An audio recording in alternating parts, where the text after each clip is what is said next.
Now, Sci-Fi Mamacita. I say, what's up, party people? Welcome to Saturday nights in the Sci-Fi Mombie studio. And of course, the later half of Saturdays are devoted to Star Trek, the original series. And of course, I can't do it alone because I have a great panel and I looked all whited out today. Nice. All right. Maybe I need to be out in the sun more. But anyways, with me as always is Connie Cleary and JRC99US. I love his shirt. I'm wearing NASA today. Hello, how's it going? What I really want is a Naked Gun shirt. Well, that was a horrible pause between Naked Gun there, so I was like, well, it is the internet, so I don't know. But, yeah. No comment. Yeah. I was going to say, do you want me to set phasers to tan for you? Yeah, probably. Yeah. Yeah. Let's see here. All right. Well, it's great to be back. Yeah, we're happy you're back. Go ahead. Yeah, where I was going to say, we are about to jump in where it all started, even including the Orville, and we all know that. So, Did you guys hear the news? Hold on, let me go find it. You're not going to believe this. Oh my gosh! Find it. Uh-oh. Yeah, it is not good. We are not going to be happy about it. Hold on. By the way, I found out what happened to Dark Helmet last time. Oh yeah, his computer crashed. Oh, not only he crashed, he fell asleep. Oh yeah, poor dude. He was tired, so I was like, "Oh, poor." I get it. Yeah, okay, no, I get it too. John, the Beagle Dad sent it to me. Hold on, guys. I got to go to a different screen. Oh, please don't show the Starfleet Academy trailer. No, that's not it. Ooh, excuse me. I was this is going to piss you off even more. Oh, okay. I'm ready for it. I had an interesting day today, anyway. So, yeah. Oh boy. If I could get my computer to behave, that'd be fabulous. Okay. What are you talking about? We're in the 21st century. It should be perfect now, right? You would think, right? Like Borg perfection, right? All right. You ready? All right. Let's do it. There you go. Oh.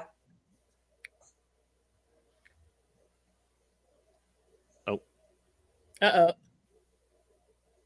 I am not happy. Wait a minute. Oh, there we go. This is Sorry. for 2021, John. Oh, for crying out loud. Becky. You had me freaked out for no reason. Okay, ignore me.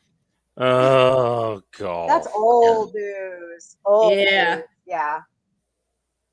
I was like, man, no wonder why I wasn't finding it. So, you know, how much trouble would like say I or we get in for like going back in time and preventing certain things from happening by flying around the sun in a bird of prey? That would be so much fun. Yeah. You'd really stop secret hideout. I would totally go back to 1986 San Francisco, honestly. Totally. I used to go to San Francisco back in the 80s. I'm from the West Coast, and I miss going to San Francisco when it was good. So I have not been there yet, and I would like to go visit. There's the cool thing is they have a captured German U-boat in the Fisherman's Wharf from World War II that's actually there. You can actually go see it. And right down the street, or not down the street, but like kind of a little further off, there was this famous Dungeness crab bar that's you can get, like, back in the day, you could get a bread bowl of homemade clam chowder and a whole Dungeness crab for like $5. Wow. And oh my gosh, it was delicious. Yeah, it's not that price now. And there was that one time I got our cable car driver actually started talking crap about the 49ers and celebrated the Dallas Cowboys, which everybody, in San Francisco is like, wait, what? Because, the Cowboys are like the rivals of the 49ers. So yep, they are. Hello, collector, or masters, as we like to call him. Masters. Masters of what? That's the question. I think it's his degree. Yeah, there you go. Yeah. Yeah. So no, I would never show you the Starfleet Academy trailer because I know how people are feeling about it. I almost had an aneurysm again. So yeah. But if you weren't with us earlier tonight on the Muppets. Yeah. Aw. That's my home state. Oh, nice. One way of fiddle around with your beaver. I just had it stuffed. Okay. I'm just saying. But he's cute. He's ornery. Okay, One way look, of stuffing it. Look, I may not be as blunt as Dark Helmet, but Amanda, I still have a dirty mind of like, hey, everybody, check it out. April showing off her giant beaver. Anyway, you know, it was right there. I'm sorry. Yeah. In fact, she could fit her drink in it. Sorry. Can you see the poster? Can you see the poster? It says, Yes, I want you to pull my finger. I want you to. I can see that in the, you know, I want you to pull my finger. Yeah. Yeah. He sings at the end of the movie. Yeah. Like, no, Liam Neeson actually sings. He can carry a tune. It's crazy. I didn't think he could sing, but yeah, he's great. Well, prior to the Naked Gun, my favorite part when he played a funny cop is when he played Good Cop, Bad Cop from Lego Movie. When he did the yeah. And he's like, and he goes like, "Oh, you want to talk to the nice guy?" He's like, "Hello, buddy. I'm here, your friendly neighborhood good cop." You know, it was so funny. Darn. But it's like they were just letting him ad lib through the whole song, and he's just like, "I've never been in a studio before. What's this button do? What's this button do?" You know, for a guy who does a lot of he did a lot of action films and a lot of serious films, you know that he knows where the funny stuff is. I think I've found that for like a lot of if you've seen I'm sure you've seen the Expendables. Mm-hmm. Yeah, all those guys knew exactly how to be funny because they've been doing action films for so long. They knew all the stereotypes, all the tropes, and everything. So it just made it like when Chuck Norris showed up, I think in 2 or something, and he said, "Just want to let you know, I got bitten by a snake 3 days ago, and in agonizing pain, the snake finally died." You know, or something like that. You know, he did his own Chuck Norris. Yeah, he did his own Chuck Norris joke, which is like perfect. It was chef's kiss. Perfection right there. Yep. Yeah. Uh-huh. All right. Well, tonight we are watching season 1, episode 3, Charlie X, and season 1, episode 4, Where No Man Has Gone Before. So bring in your cheesy jokes to the chat, and we'll have a lot of fun with this. So here we go. Yeah, and your wine of choice with that cheese. That's right.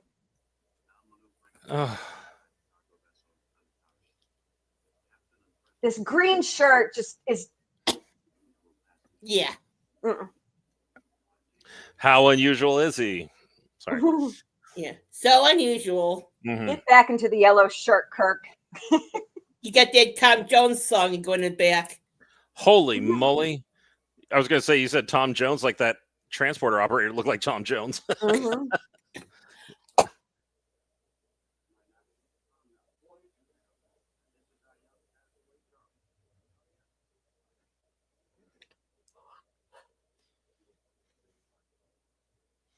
I have social issues. Yes. I am neurodivergent.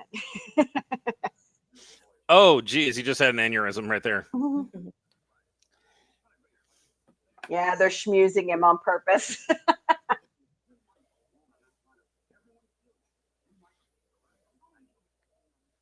Schmooze away.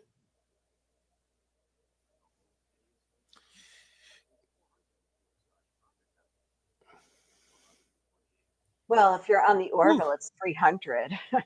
What a tiny little Constitution class. Yeah, it's not one of those galaxy class starships. We are no match for them. Yep.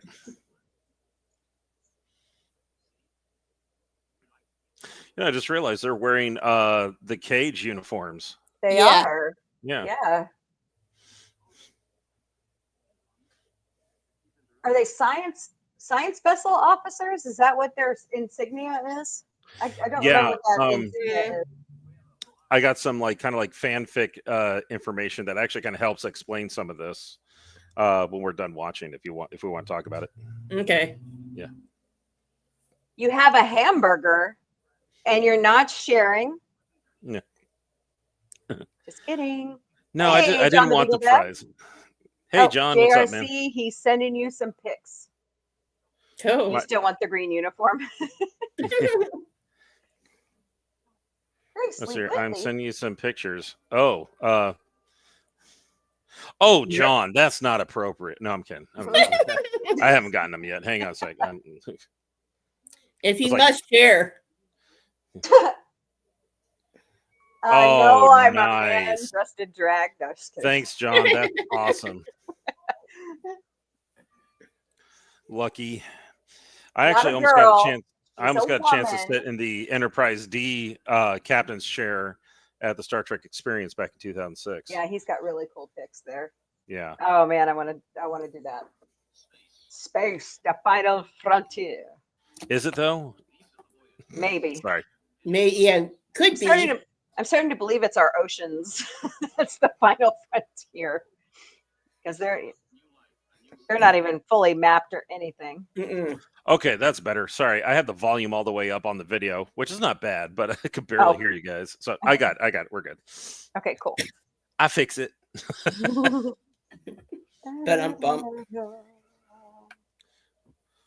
Somebody just told me that they were shocked to find out that the original series has lyrics, which we knew for a long time. I think it was Dark Helmet, actually. He's like, did you know they had lyrics? I'm like, yeah.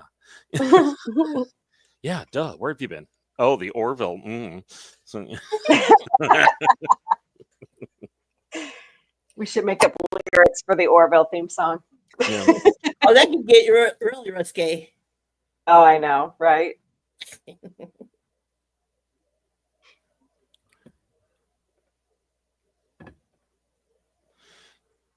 It's not Charles Smith, it's Charles Evans.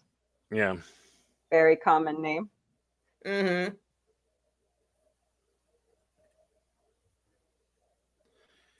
I get so jealous that I used to be that skinny at one time. So was I. I'm jealous that you were skinny. I have never been skinny. So. Well, that's what happens when you take 9 years worth of Ritalin because everybody thought you had ADD. So I take that back. At 7 years old. Yeah, incredible weight loss being like a single digit age. Yeah. Yeah. Whew, excuse me. We're kind of having a heat wave still here in Virginia. So yuck. I'm sorry. Yeah. On top of humidity. So oh, air you can wear like the Ozarks. No, right now we've got like what was it, 79 today with no humidity. It's like weird for August. No, that's perfect. See, I'm from Oregon, so I'm used to being in the mountains, and so I thought it was so weird when I was in LA and you go from 90, 100 and what was it, 12, 13 out in Death Valley to 70 on the coast. I'm like, what the hell? Oh, I went to that. There's times I actually, I got back from the Middle East. I've been in the Middle East like 5 times, and I went to Bahrain. It was 137 one day. Ooh, yuck. Gag. Yeah. So like this heat I'm feeling right now was like what it felt like in like 2 a.m. in Bahrain. So yikes. Yeah.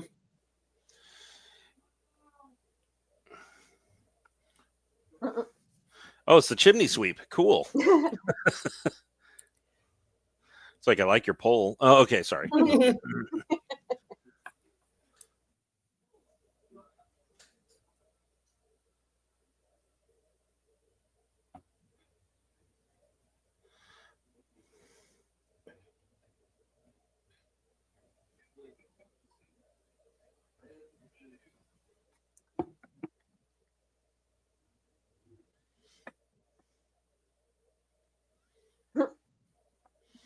Did they not know he was there the whole time?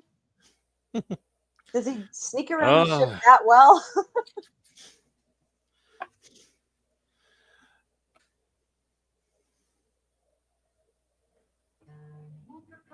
Aww. He likes the blonde ones. Yeah, once you go blonde. Yeah. Oh, good old Janice Moran. Mm-hmm.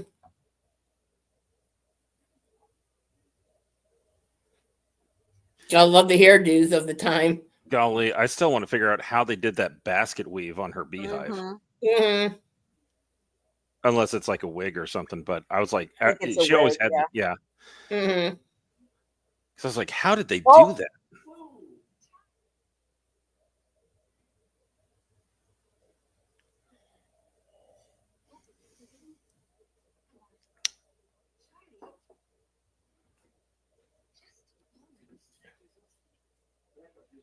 Don't say it.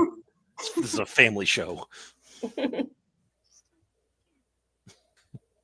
You could tell this is the 60s right now. It's like, oh my gosh, I was obviously sexual assault. Oh, sorry. I didn't say that. Oops. SA, excuse me. Oh, that's Starfleet Academy. Sorry. Yeah, if this was done in this time period, we'd be like, don't you ever touch me on the ass again. Yeah. She was being polite.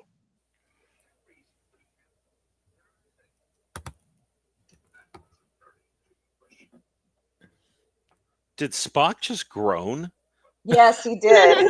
I just realized that. He's like, I hate being a Vulcan. You know? Hello, Winchell. How are you? Hope you're doing great today. We are watching Charlie X first. Yes, please come join us. Yes, please. Winchell, huh? I'm in the mood for some donuts right now. Green uniform.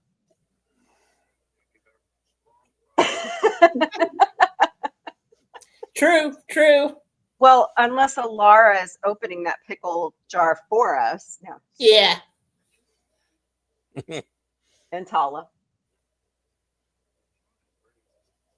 Did they ever fix the error on Captain Kirk's headstone? I don't know. We'll pay attention to that. Actually, believe it or not, DC Fontana, God bless her. I mean, seriously, one of the best story writers of Star Trek of all time. She actually had an explanation for that, and I can even talk about more about that at the end of the show if you want.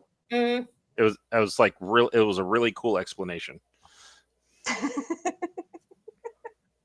Cheap bottle of Avon, huh?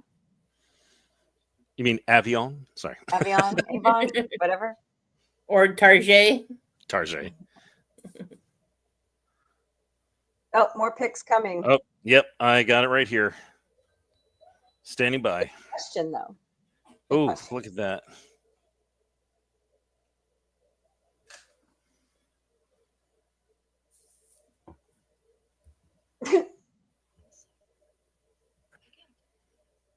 My gosh, talk about a soprano. Yeah. He's smiling. Spock is smiling. You know, John, I actually got to sit. I have a picture of myself from a long time ago sitting in the original Batmobile, actually, from one of the car shows that I attended a long time ago.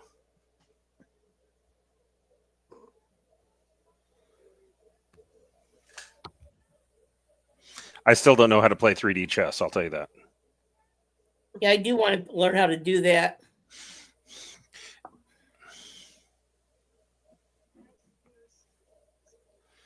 Oh, God, rest in peace, Nichelle. We miss you so much.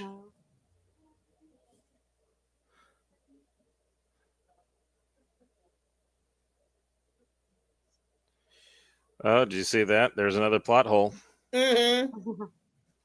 that all new Trek love to exploit. Exactly.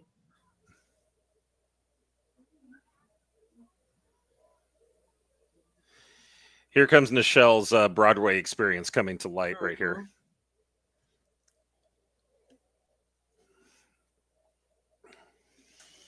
She does have a great voice. Oh my gosh. John, is that you with Michael Okuda? Ooh. Wow. John just sent me a picture. Sorry, hang on a second.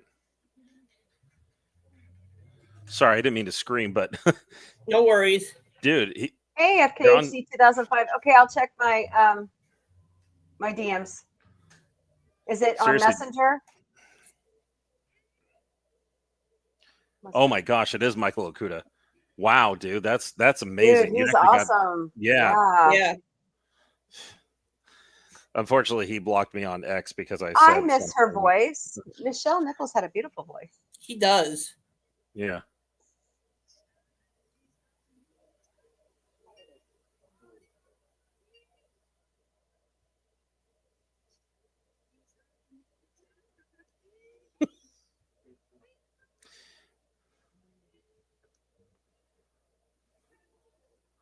Oh, we'll know what he'll do.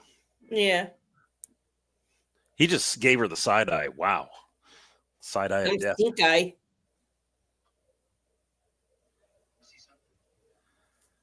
Oh, that's inappropriate. Oh, cards. My bad. Sorry.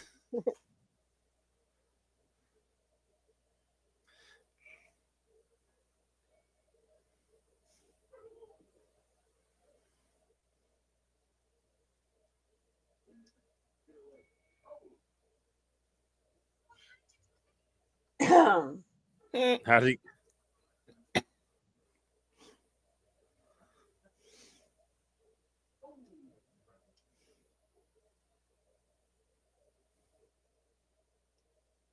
Tim, where did you respond at?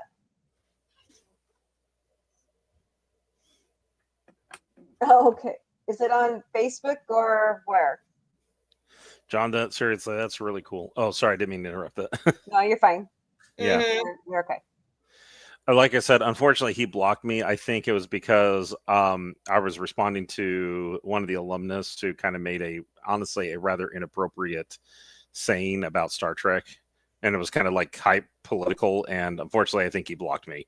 So, Aww. yeah, it's a bummer. I still have the technical manual somewhere, but like the Star Trek Next Generation technical manual. So,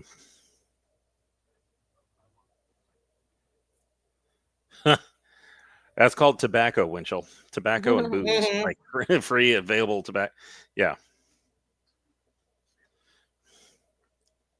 Facebook page. Okay. Because I think I posted that directly off of Instagram. Hey, John, I think I know where this is, but where did you take this tour? Was this? I think I know where it is, but can you confirm that where the pictures you're sending me where you took these? Because I think I know where it is, but can you just confirm it? Ticonderoga, New York. That's what I was thinking. Yeah. Is that what it is? Yeah. Because there's a place actually in Oregon that has it. Yep, there was Ticonderoga. That's what I thought. Thank you.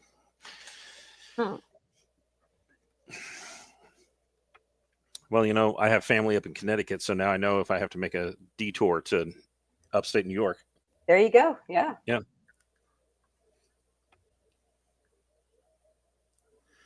Nice. Sure, I won't. Look at him like fall on him.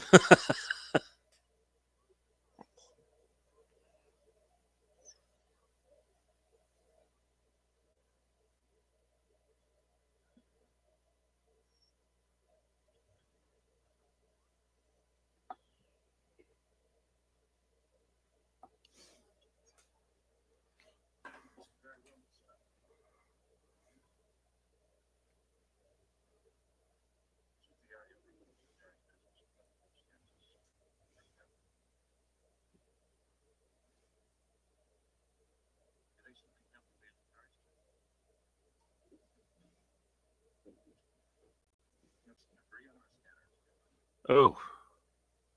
I can't find it, Tim. Figures. Hey, Dad Man Walking 55. How's Grandma walking? Hey, Dead Man. Okay, you're with her tonight? Yeah. Praying for her. Yep, same here. Oh, eerie places. Ooh. So, John, I have another question. Was Michael like leading this tour? Like, was he part of this tour? Like, not only just like mean that he was actually giving the tour. That's what I'm trying to say.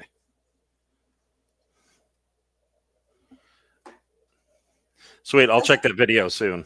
Don't they live in California? Michael and his wife? Don't they live in California? Yeah. I think they still live in LA, last I checked. Okay, so he did do a tour. That's cool. I can't help it. I'm a fine connoisseur of the Naked Gun. Okay. My dad got a kick out of it. He's like, "You bought the bucket." I'm like,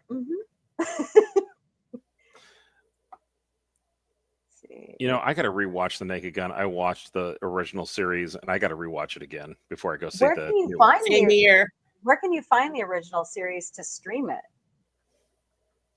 I'm having trouble finding it. Blockbuster. Oh wait, no. You're probably just gonna have to find it on DVD. Like you're probably have to go to eBay or something like that. In fact, I'd actually I tell everybody I recommend if you can get it on physical media, get it on physical media. Do not depend on streaming. You'll just have to buy it. Okay, so she's sleeping. That's good. Good. Yeah. You've got the Police Squad on Steelbook. Damn. Wow. That's not bad, John.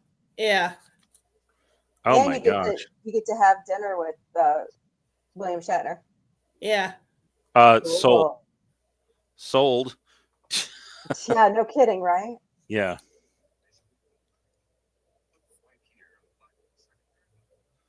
That's incredible. I still have yet to go to the Smithsonian. I only live like a couple hours away from DC, and I want to go see the original Enterprise model. Oh, that was so awesome. I got to do that in 24. Oh man, Yeah. that's so cool. It's just so funny. I literally live about 3 or 4 hours away from DC, and I could just run up real quickly, take a look at it, and come home. If it's still there. Hopefully. Because they're taking stuff out of the Smithsonian right now. Spock's ears are in there. Yeah. Something about what was it? Yoda's puppet or something. Yeah, something like that. They got a huge X-wing. Yeah. Trying to remember the other stuff though. What the whole Orville, the whole Wright brothers exhibit is amazing. Yeah, the Kitty Hawk should be there. Yeah. I think they even have like one of the like the Apollo capsule or something like that. Mm-hmm. It should still be there. It's hanging from the ceiling, I believe. Mm-hmm. Yeah, I am learning how to do. Oh, okay, cool. I just realized I think Charlie has Tourette's, like psychedelic Tourette's. He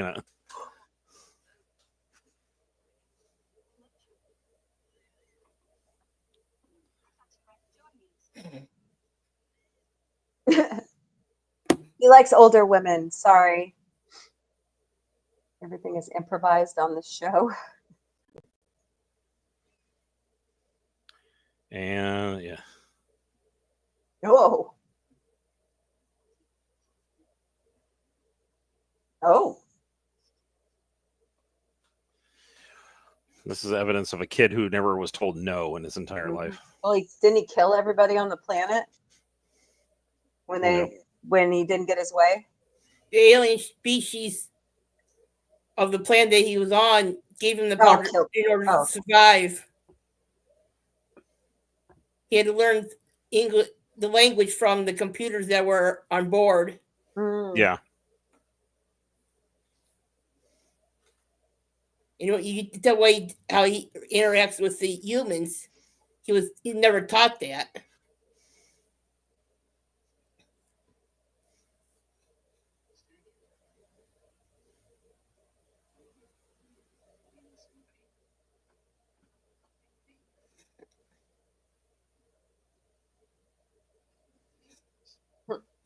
Now, one good quality is like I brought this up about this during the Orville live stream. Thank goodness he is not mouth breathing this entire time. So I need to talk to you.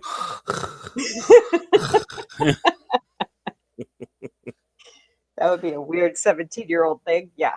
Yeah. With the hormones.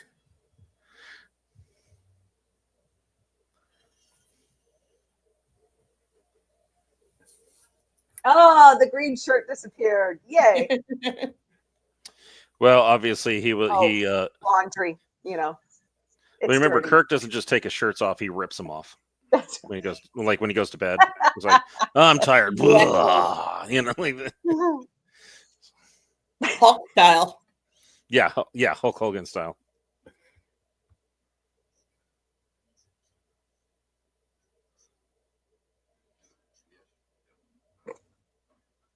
Really? John just posted that chess set has a Walton's connection. It is a makeup stand for nail polish. No way. Well, good night, John boy.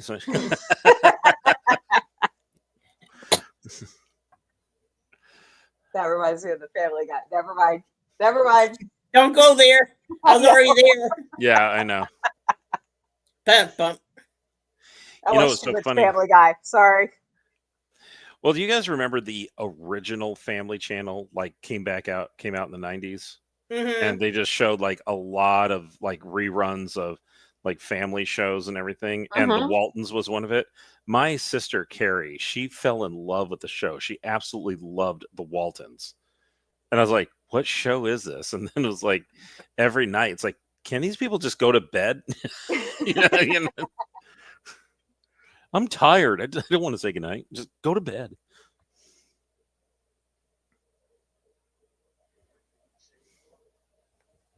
Yes. You're a teenager. Of course it's wrong. Yeah. Yeah.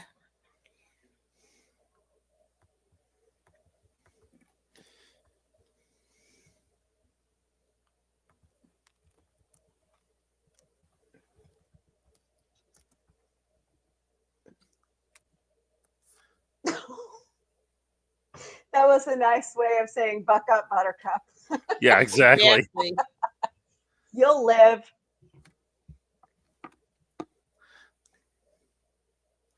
Well, first thing you don't do is act like a drama queen. Right. The first thing you do. Especially around Captain Kirk. He won't put up Yeah. with it. Because he's the drama queen. Yeah. You know, it's so He's funny. the showboater. Yeah. When I watched, when I did an entire binge of the original series when I was on my last deployment, I just noticed that everybody used to make fun of like the overly dramatic action William Shatner, but you'd watch like Kirk doing like something like this, and it's actually kind of deep.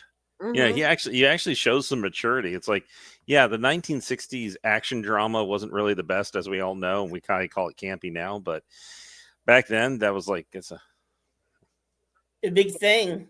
yeah.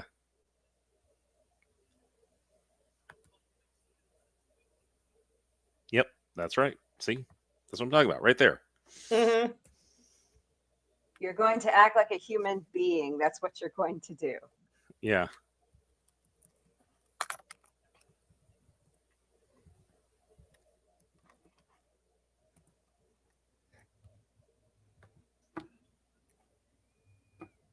It's because you don't want to know how. That's why. Mm-hmm.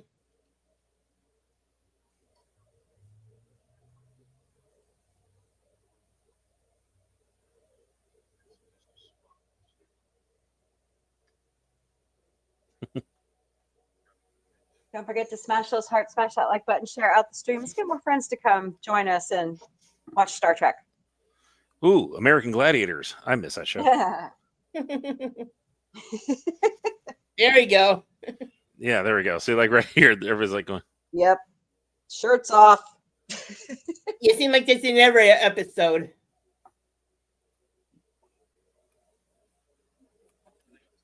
Yeah, that's somewhat better. Okay.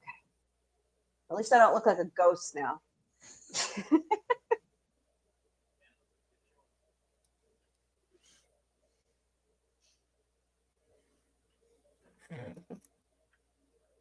that was actually pretty good. That was actually pretty good. Dun, dun, dun, dun, dun, dun, dun, dun, dun. Sorry.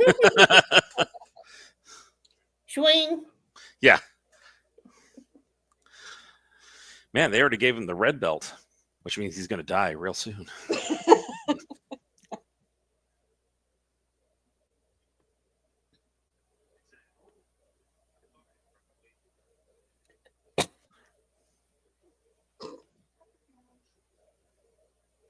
Oh.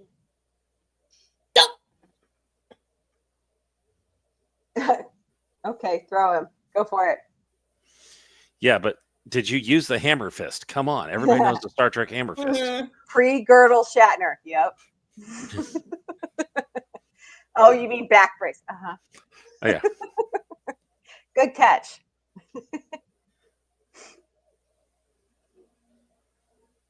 Actually, I had to do I actually had to do what is known as OC level 1, where I actually got sprayed in the face intentionally with pepper spray and tried to fight off a guy in pads. Oh my God. Yikes. Yeah, like some of those videos you see, I think it was the cops, it was the tasers. Yeah. So they know how that feels.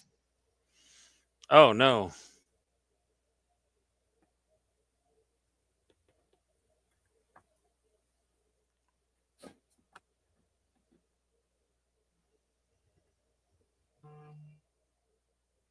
Put him back. Put him back now. Drop it. Drop it. Down, boy, down. Yeah, exactly.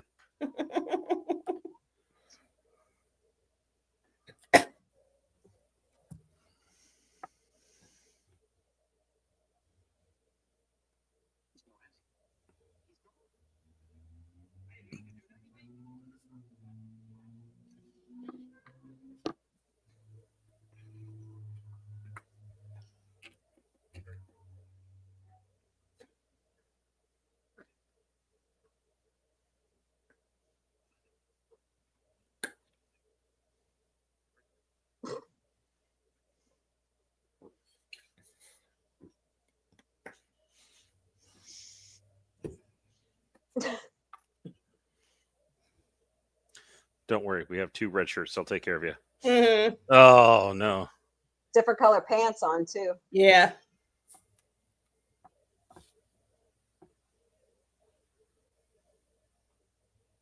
Oh, so that's why his former captain was so eager to get rid of him. Yeah.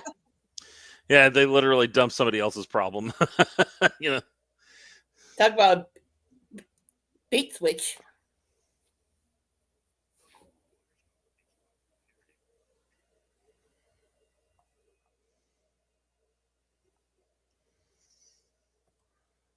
Man, I miss that kind of classic lighting like that. That actually really brings out a lot of like great shots right there. Especially when you're limited with what you had back then. Yeah. Make the most of it. Yeah. I think it proves kind of the theory. I don't even know if it's a theory, but it's a fact. Like the less you have, the more you can get out of it. You know, like you can focus on the story rather than the graphics or the CG or anything like that. You know, big game changer. Yeah, definitely.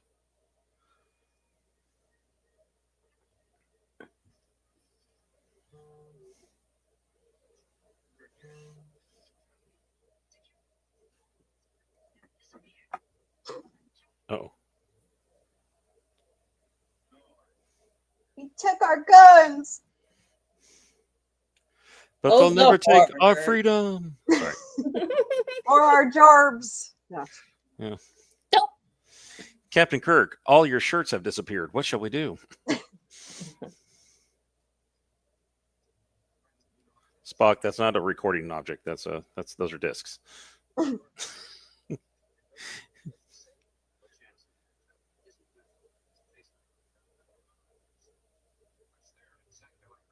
Spaceball the cards. Yeah.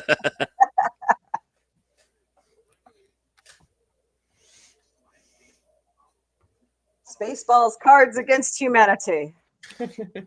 Ooh, I'd play that totally. that quick, run out and get a patent on that before it's too late. Right. You just gave out a great idea. Go get those international marketing rights.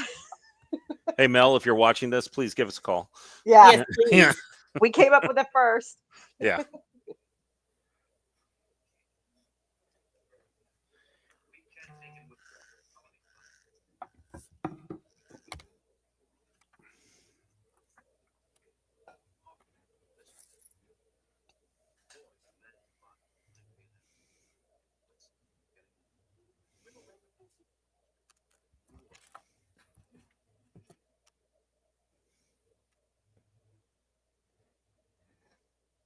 Kind of reminds me of what was it? Those kids that called upon like that alien.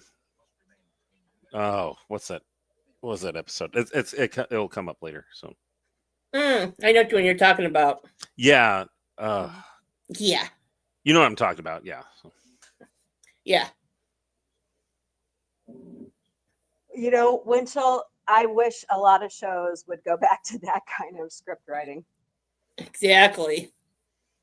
Or just the high budget and the high dollar amount. Just go back to writing that's, you know. Yep. Plus That's what hiring the right actors would help too. That's exactly right, Winchell. Effects. Exactly. I mean, today's sci-fi is just absolute crap. That's why we have oases like the Orville, like the Expanse. You got great writers. Like, I mean, you got Brandon Braga, who's doing the Orville. You have Ronald D. Moore. Man, was he a great writer? But you also had DC Fontana, who she was. The vast majority of episodes were written by her for TOS, and she was a great writer. So, whoa! I almost fell in that chair. Moore is right now writing for the spinoff to Outlander, and he's been writing for Outlander since the beginning. So that's why Outlander is so good. I mean, it started Diana. I can never pronounce her last name right, but she wrote a great set of books, and he's interpreted them very well. Remember back then when women thought it was like the end of the world when they broke a nail? That just kind of reminded me of that. It's like, I broke a nail, you know.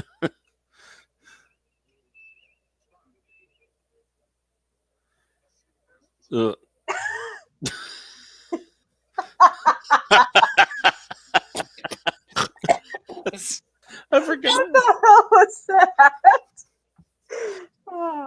Oh my gosh! Sorry. I've never seen that before. And I've seen this. How many? Oh my god! I can't. Yeah, like I said, I did a binge of this. Like last deployment, I saw that I was actually working on an elliptical, and I almost fell off the machine when I saw that part. That's funny. Yeah. Golly, that's like poetry reciting after Taco Bell. Oh. Yeah. You hear him like, cross the border.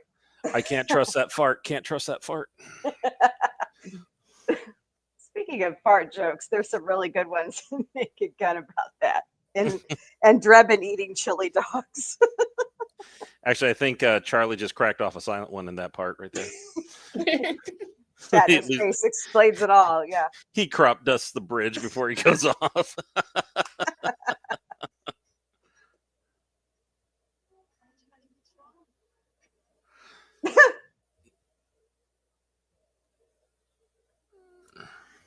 Really? And she's not even a red shirt. Oh no!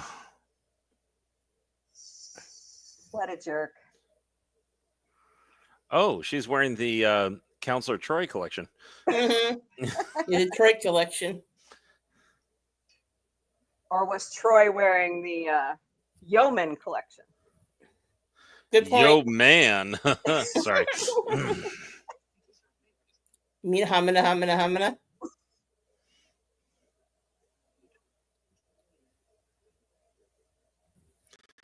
Why was your door unlocked? Yes. Oh. Oh, she did. Okay, so he just came in.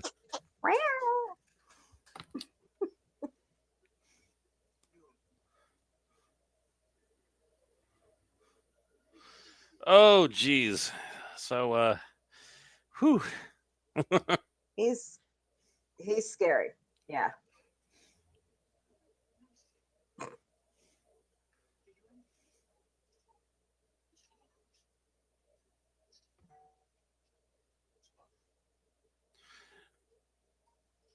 Captain, I don't think I should come with you. Sorry.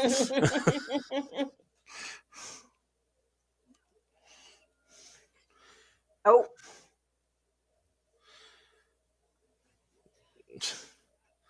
Oh. Did just trigger. Oh, and she's gone too. Because you deserved it. You're lucky you only got a slap, kid. That's Exactly. right. Yeah. She could have kicked you in the nuts. I was about to say that. Then she'd send him back to his teenage years for sure. Mhm. Zoink, Scooby-Doo.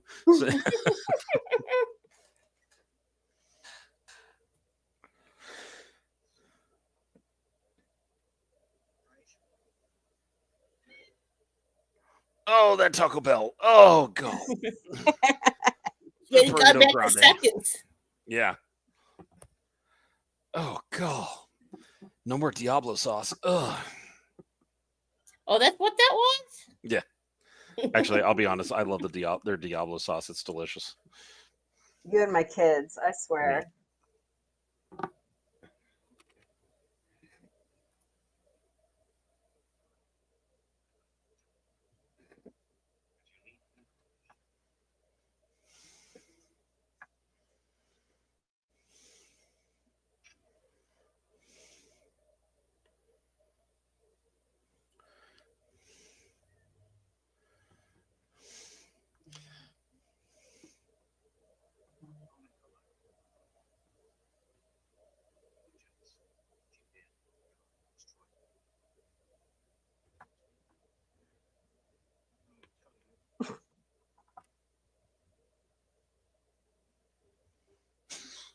Did he literally transport her to his dreams? I don't know, something like that. Ugh.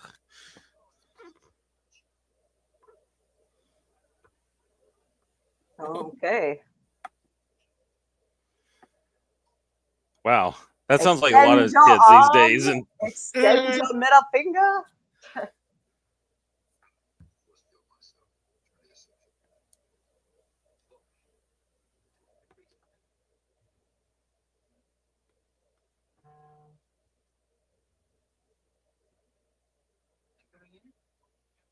Hell no. Right. Oh.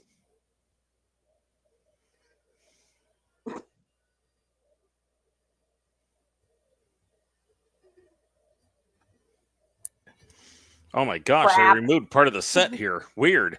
Mm-hmm.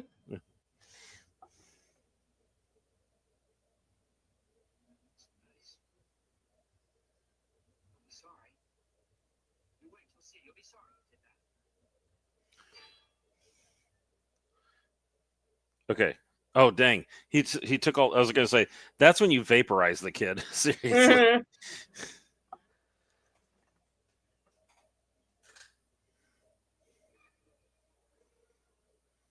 Oh. Oh no, I could retire too early.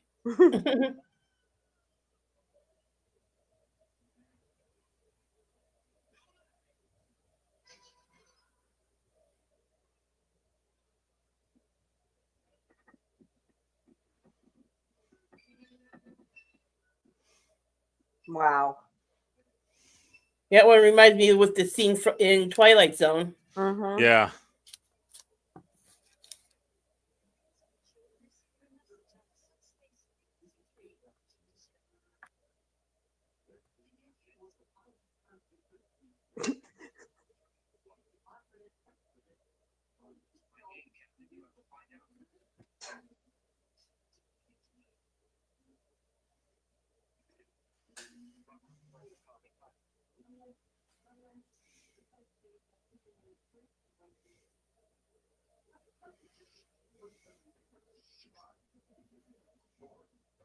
Wow. Mm-hmm.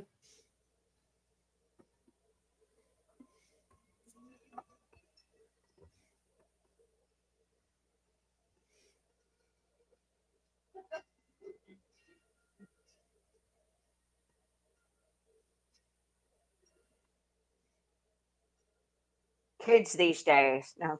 Mm-hmm.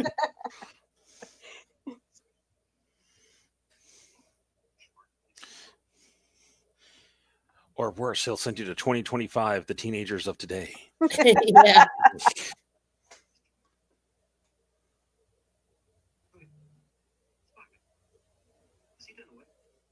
Oh.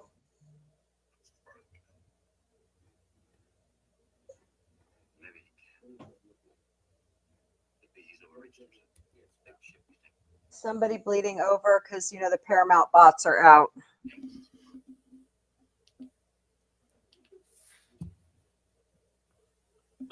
Is that better? Yeah, I'll probably get copyright flagged for my countdown. I don't care.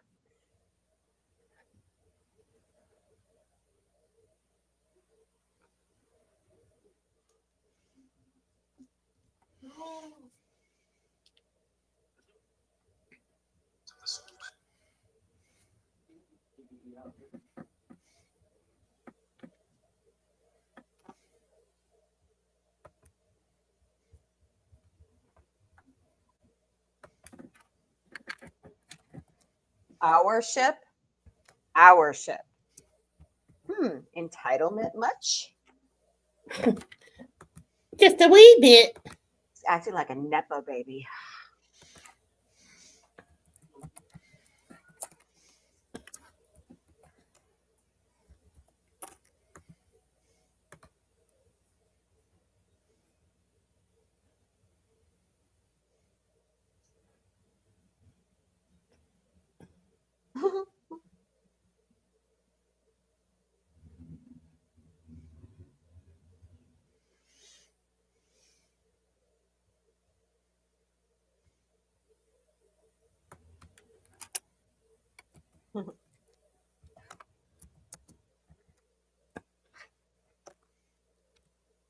Oh.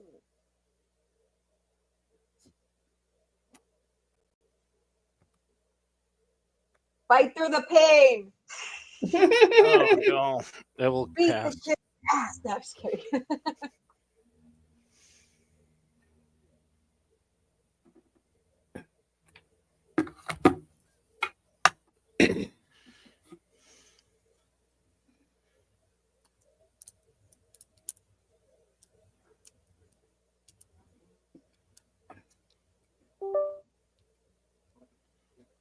Duty.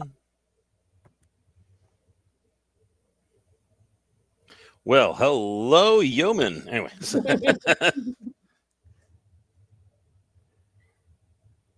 it's not all right. I'm in my pajamas.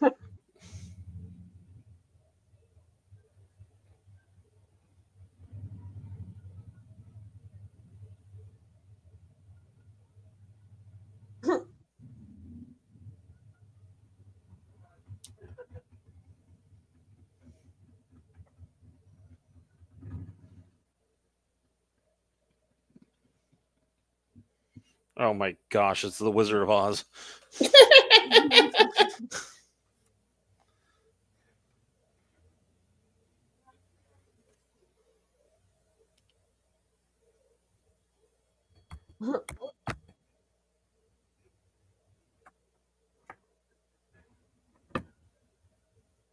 Or yogurt. Yeah. Honestly, this next scene that's coming up actually still gives me goosebumps. It's actually really creepy.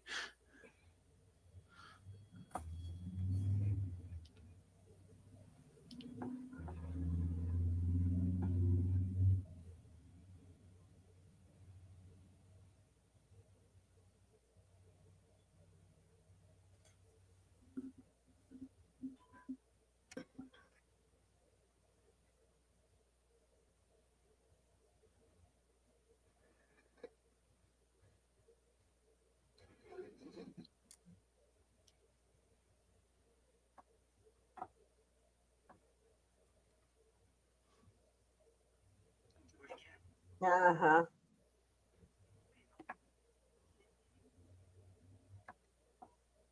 That's what they all say when they get caught. Mm-hmm.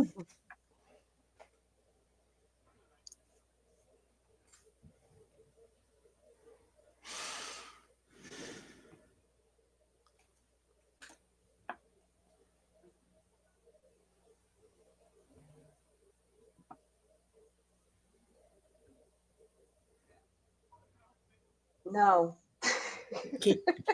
Get right. Hey, Oz, great and powerful. Yeah. Hit it. Oh, there it is. That's right. Oh, Taco Bell's. No, down, you stupid thing. There it goes. What seems cut up? Yeah.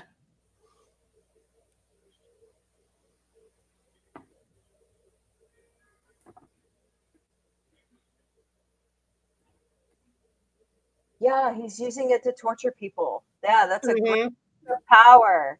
Do we have to quote Spider-Man to you? Always. The power of Grayskull. This movie of yours that came out over 300 Great years power ago. comes great responsibility. Uh-huh.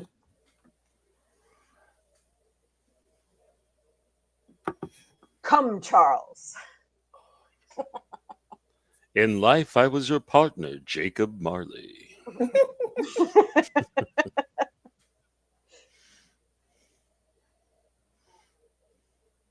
I'll knock next time, I promise. Why did Spock have to grab a hold of her? Did you just notice that? Yeah. I mean, who wouldn't? Oh, here it comes. Oh, God. We want you to go. Go. I'm sorry. That still gives me the creeps. That scene. Is creepy. Yeah.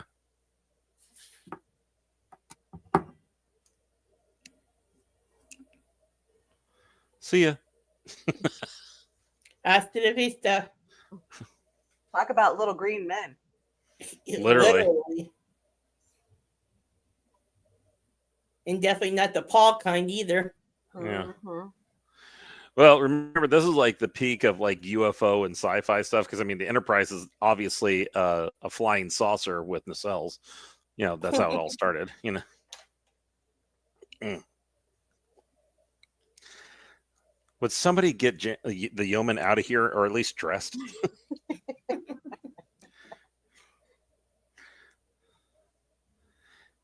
Or at least put the Starfleet Delta on her negligee. Yeah. There we go. See, DC Fontana. God bless her. Jeez. She was a great story writer. Mm-hmm. She was. Yep.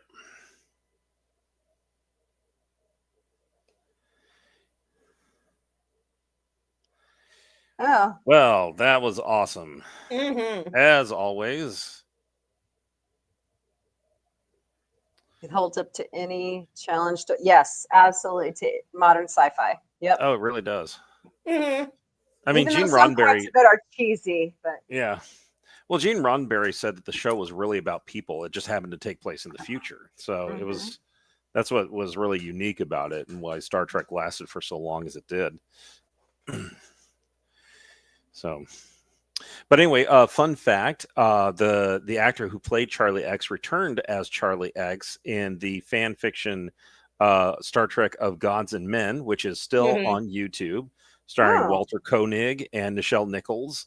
And they even had like Ethan Phillips show up, who played Neelix. They had these were a lot of the fanfics that were made by the Star Trek cast alumnus who did it themselves. In fact, I think Tim Russ directed a couple of them. Actually, I think Tim Russ did direct this one. I think he did. Yeah, so it's still on YouTube. Secret Hideout would be doing that still. Yeah, exactly. I think we could have some of the best Star Trek right now if they would just. Yeah. Unfortunately, I would love to see Brandon Braga come back as well, but I think he said he got burnt out on TNG or doing Star Trek, and so it's like, okay, and I can understand sometimes it happens. You get good story writers that just get burned out on maybe a series or something like that. I think Voyager is what did him in, and of course the downfall of his relationship with Jerry. So yeah. I'm sorry, Jerry who? Which one? Ryan. She was Jerry married to Brannon. They were married at one point. Oh, they were. Yep. I believe they have a child together. Lucky dude. Sorry. It still kills me. It still kills me. I wrote to Jerry Ryan back in 98. Was it 98? Yeah, it was 98. I wrote to Jerry back in 98 because, of course, I fell head over heels for her when I first saw her for the first time. And of course, me still being in high school, being a junior in high school at that time, I wrote to her because I literally found that was like the early days of the internet, so it was easy to find like a mailing address and stuff. And so I was in a computer graphics class, like one of the first generation computer graphics class, and I was able to design the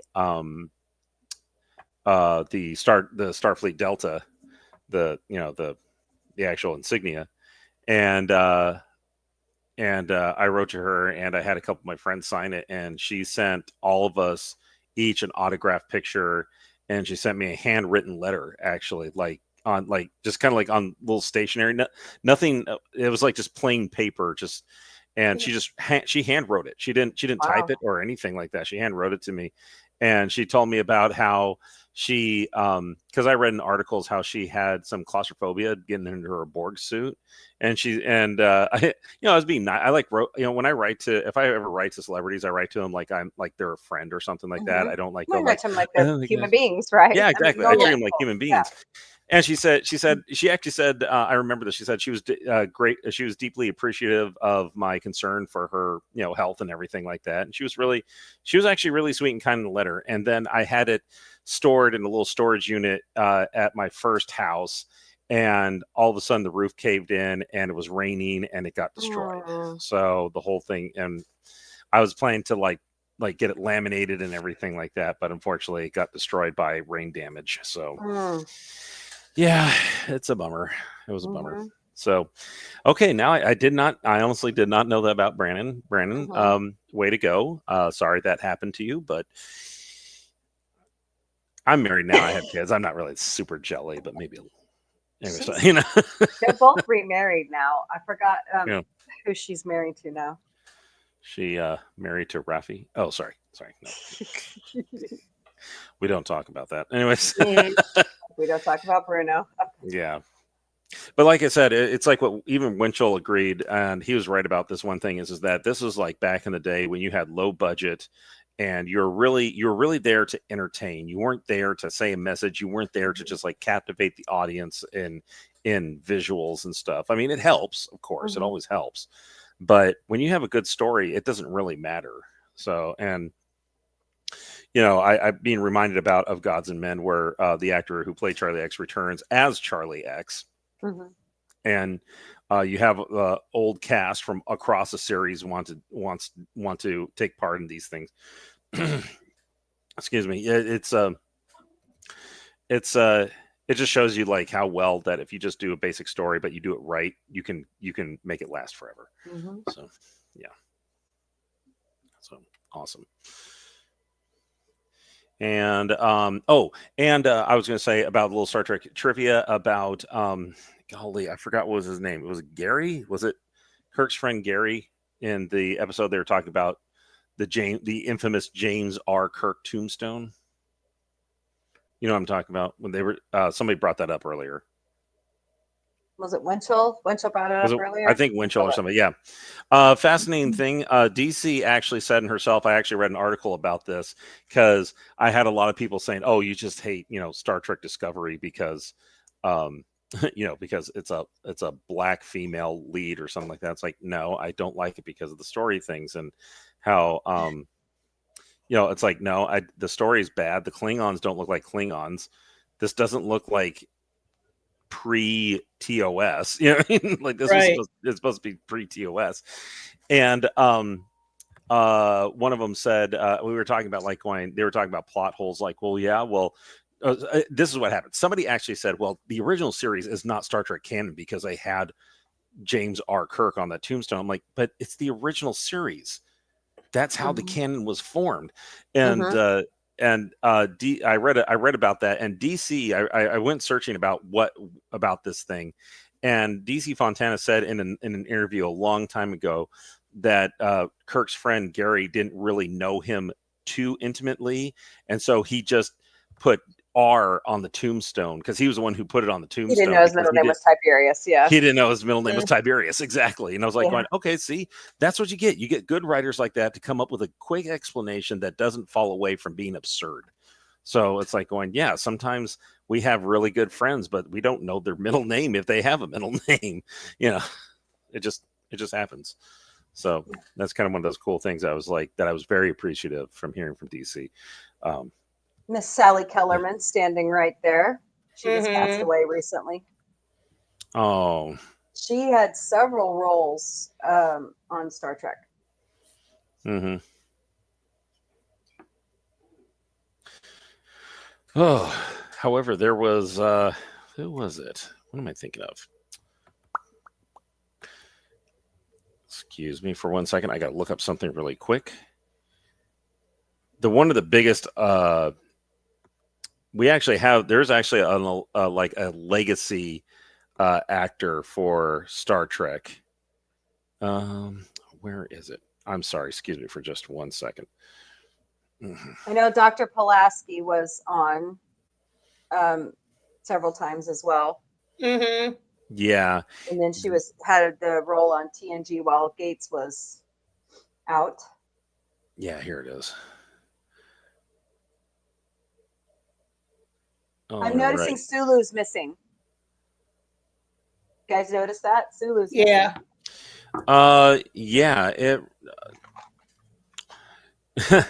I guess it's one of those plot holes like going, hey, how did Chekhov know about Khan when he wasn't even in Space Seed? Exactly. Phil Morris. That's it. Sorry. Phil Morris. I don't know if you know who that is.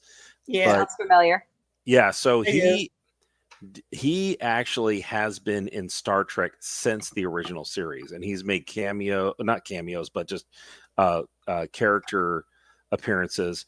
He was one of the children in that oh god, I forgot the episode where they go to an Earth-like planet, like exactly like Earth-like, and apparently they found like the cure for cancer, but it was kind of like almost like the zombie story, you know, they find a cure for cancer, but it makes everybody zombies or it killed everybody off. Phil Morris was one of the kids in that series, and then he was in Star Trek 3. He was the young officer in the first scene where he's like, Captain, are we going to have like a reception when we put in? Yeah. So that was him in Star Trek 3. Then he did, I think, a couple episodes in TNG, but he was the leader of the Jem'Hadar when they crash landed on the captured Jem'Hadar ship on the planet. So, oh, am I still coming through? Yeah. Oh, okay. Sorry, I was getting a little laggy. My face. I didn't want anybody to see that. Oh, but then he was also. I just remembered. I've been watching Voyager again. He was in One Small Step. He was the commander of the Mars mission that they find in that subspace ellipse. But yeah, Phil Morris has been in Star Trek from the beginning, like as a kid all the way to a grown adult, everything like that. So, and plus he's also been in other shows too. I think most recent one, it's like a CBS comedy. I forgot. It's like he was playing the dad. Yeah. To one of the characters. Yeah. I think it was more amazing when I found out that he was one of the kids in the TOS. That episode, golly, I'm forgetting the name. Please forgive me. So, no, you're not alone. Oh, Winchell, no, you are amongst friends here. Well, yeah, there's some things we like and some things we don't. So, I mean, we can blame Secret Hideout for it not being canon. No. So, maybe it's come close, but I honestly. After everybody told me about Picard season 3, and when I did my review on it, I was just thoroughly disappointed because, no, actually, I got into an argument with Terry Metalis on X because I had some other. The heart is silent. Good one, Winchell. Very good. That is a good one. Yeah. See, Winchell could write better Star Trek than than Alex Kurtzman, or even Terry Metalis has very thin skin. There's some things that he's cool, but otherwise he is just, I mean, for somebody who claims to be like this amazing Star Trek fan, I was a little disappointed and shocked because he was so confident in everything, and I'm like going, as every Star Trek fan would have known, is that he could have said something along the lines like, "Hey, you know what? I know things look suspicious right now because, I mean, honestly, Worf did not look like Worf. He still doesn't, even in season 3."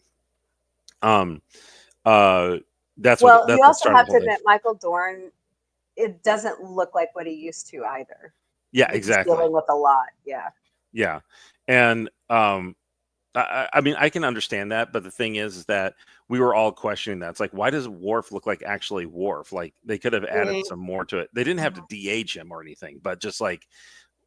Anyway, they could. We saw Worf like at the end of with all good things at the end of TNG and stuff, or at least Worf in Nemesis. But anyway, the thing was that that's how it started the whole argument. And I was saying like, I understand. Well, Yeah. Isn't that a part of Secret Hideout? Terry Metalis Yeah. and all that? Terry Metalis is part of Secret Hideout. So yeah, Nemesis was not the best either. no, it wasn't. But when I watch it again, I mean, you know, when you watch something that's so bad that the stuff that was bad actually starts looking good. You know what I mean? So I mean, it was a really good idea to have Tom Hardy play a clone of Picard. You know, especially a young Patrick Stewart for sure. But yeah, because he definitely back then looked like a young Patrick Stewart. Oh yeah, for sure. But yeah, more development in the plot would have been better. And killing off Data was wrong. That was absolutely wrong. That was that. I don't know why they did that. And then they were trying to cover their ass with the end of Picard bringing him back.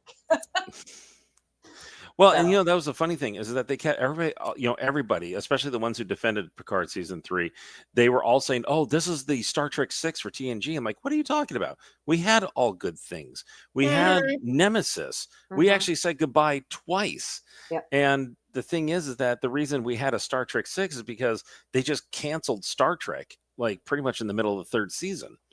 They just canceled it. Nobody knew what happened. It just all of a sudden went off the air.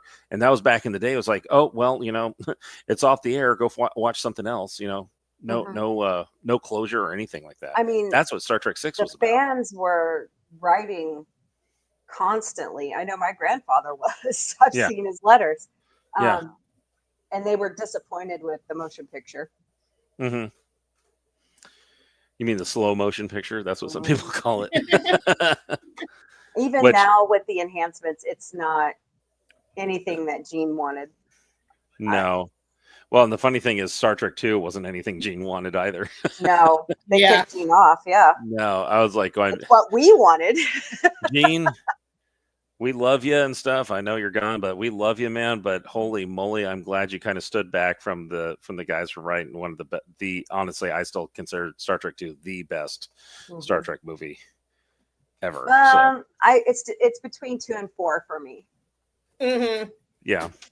And the only odd Star Trek movie to survive the fated Star Trek odd movie curse is Star Trek 3. I thought it was still good. Yeah, Star Trek 3 was great. So Star Trek should have avoided prequel time period. Yes. Yes. Oh, for crying out loud. Yes. We want them to move forward to new letters on the ships. Continuity would be great. Where's their continuity showrunner? Right. I honestly thought we were going to get Star Trek like in the 29th century because, Voyager had those 2 29th century episodes. I thought we'd get that and maybe like, I don't know, maybe have a real Enterprise G. I don't know, something like that, or something. Well, I mean, in Discovery, when they jump forward 900 years, I mean, they have double letters at the end. Some of them have double letters. So that doesn't make sense. Well, the thing is, that tells you how many ships were destroyed. They even got that wrong. They even got the lettering wrong because they're like going, "Oh, this is the Discovery A." I'm like, "What makes it the Discovery A?" "Oh, we'll refit it." It's like that's not how it works. No, that's not how that works. We had the Enterprise A because the Enterprise was destroyed. Right. Or we had the Enterprise B because the Enterprise A got decommissioned. That's just. I love 6. I really do. Yeah. That's one of my favorites too. Yeah. 5 could have been better. Yeah. 5 had a lot of problems, honestly. Yeah, but what does God need with a starship? Just saying. What? What does God need with a starship? Oh yeah. Oh, the usual. Oh my goodness! Would you excuse me? I forgot to bring my puppies in. I'll be right back.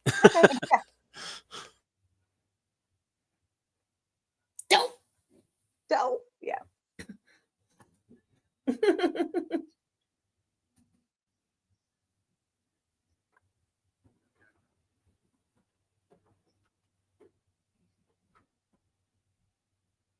I will never forget her performance in Back to School. That's like my favorite performance of hers. Yeah, I hear you. I thought my house was haunted for a second. Oh. I love Sally. I was saying I love Sally Kellerman. My favorite role for her was Back to School, where she was the professor. with Rodney Dangerfield. That was just always be my favorite. Yeah. Yeah, sorry about that. All of a sudden, I like hear this weird sound coming from behind me. I forgot I left my dogs outside. I have a husky, and if I don't let him back in soon enough, he like cries. And I was like, oh my gosh, I thought it was like the kids at first, but my kids are asleep. But I was like going, but I have a monitor set up right here, and I'm like, well, they're still asleep. What is that? And I'm like, oh dang, the dogs are outside. Worst thing you can do is hear a unusual sound behind you when you have muffled ears. You know? So, like, oh my gosh. So, phasers. Yeah, what's up?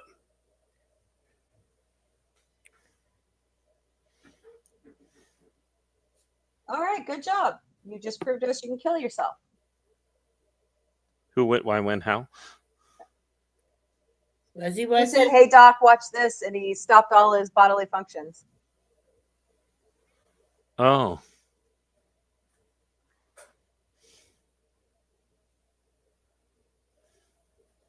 No, that's not psycho or anything. The real trouble with Tribbles is that they are important. Yeah. Klingons sure do hate them. They're literally Klingon sniffers. So, you know. I don't know about you guys, but I think what they did to the Tribbles at the Daystrom Institute is absolutely stupid. Oh, yeah. Well, you know about the infamous Star Trek short where the guy like somehow clones all these Tribbles or like genetically enhances them to be pregnant faster or something like that, and he gets killed by a stampede of Tribbles. I was like, ugh.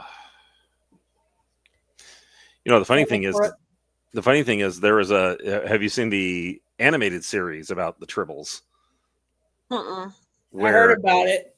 They I think it was an episode where the Klingons like prevented Tribbles from like either first of all they weren't allowed to give birth, or it was something along the lines where there's a new alien introduced called like a Tribble eater or something like that keeps them under control. Yikes. And then these Tribbles, they grow enormous, like they get huge, like super huge. And yeah, there's like a Tribble eater, so they were like they controlled the population before the as Odo put it, do they sing songs of the great Tribble hunt? I loved his little face. It's like, this is the stupidest thing I ever heard. You know, great mighty warriors fighting little fur balls.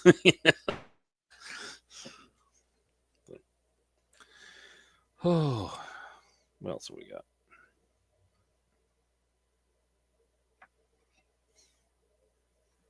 Coffee break in space, huh? Oh, there's always coffee. Well, Janeway can confirm that. That's right. Captain Janeway can confirm that for sure. Like it's 5 o'clock somewhere. Yeah, it's booze. It's caffeine. Remember, she was so excited about that coffee nebula. There's coffee in that nebula. Jeez, girl, you're gonna get yourself heart palpitations. I heard that. Oh, dude, really? Yeah, she will be. Kate Mulgrew will be there. I saw the Star Trek short. That's when I realized the new writers seem more interested in making fun of Star. Yeah, they did. In fact, I've seen a lot of guys on YouTube who were just absolutely livid about that, and I saw that too. Who was it? Major Grin on YouTube. I've heard. Yeah, he's really good at making comparisons in Star Trek to New Trek and everything like that, and showing how ridiculous they are. They showed that New Trek or that Star Trek short episode about the Tribbles, and this guy who was he was trying to do the best, but he was like, the captain called him an idiot before a board of inquiry, and they showed that compared to when Lieutenant Barclay first showed up on the Enterprise in Star Trek Next Generation, and they were really trying to help him fit in so he can get over his anxiety and everything like that. And it's like, that actually would happen in real life. People used to do that. They used to say like, look, I know we have a thing, but we're not just going to pass him on to somebody else. Try to help him. But nobody helped the guy who was like apparently the idiot. And it was, we were all livid about that.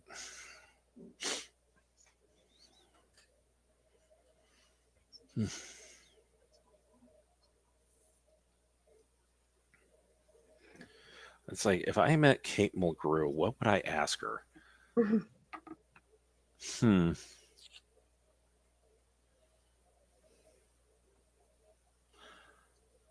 I was just thinking, it's like, or does Spock look just absolutely weird with that yellow turtleneck on?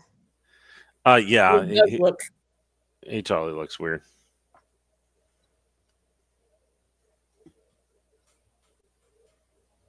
Scotty too. Scotty as well. That just looks so weird.